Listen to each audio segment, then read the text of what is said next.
ఇటీవల భారీగా పెరుగుతుంది. ప్రస్తుతం 24 క్యారెట్ల బంగారం ధర 97,300కు పైగా ఉంది. మరికొద్ది రోజుల్లో ఇది ₹1,00,000 కూడా దాటే అవకాశం ఉంది. అయితే అసలు ఈ బంగారం ధరను ఎవరు నిర్ణయిస్తారు? రోజు రోజుకు ఈ బంగారం ధర వేలల్లో ఎందుకు పెరుగుతూ తరుగుతూ ఉంటుందనేది ఈ వీడియోలో చూద్దాం.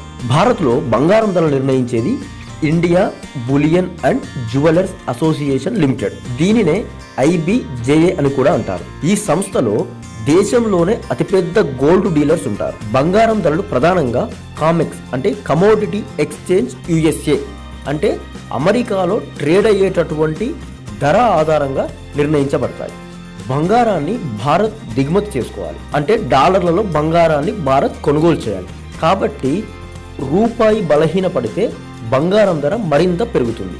భారత్లో బంగారం మీద నిబంధనల ప్రకారం దిగుమతి సుంకం GST విధిస్తుంటారు. USA స్టాక్ మార్కెట్లలో ట్రేడ్ అయ్యే ధర బట్టి IBJA భారత్లో బంగారం ధరను నిర్ణయిస్తుంది. GST ఇతర సుంకాలు కలుపుకొని దేశంలోని నగరాలను బట్టి స్వల్ప తేడాతో బంగారం ధర ఉంటుంది. మొత్తానికి అమెరికా మార్కెట్లపై భారత్లోని బంగారం ధర ఆధారపడి ఉంటుంది.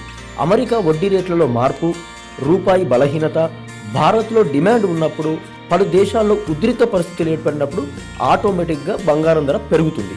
స్టాక్ మార్కెట్లు రోజు ట్రేడ్ అవుతుంటాయి కాబట్టి బంగారం ధరలో కూడా ప్రతిరోజు మార్పులు జరుగుతుంటాయి.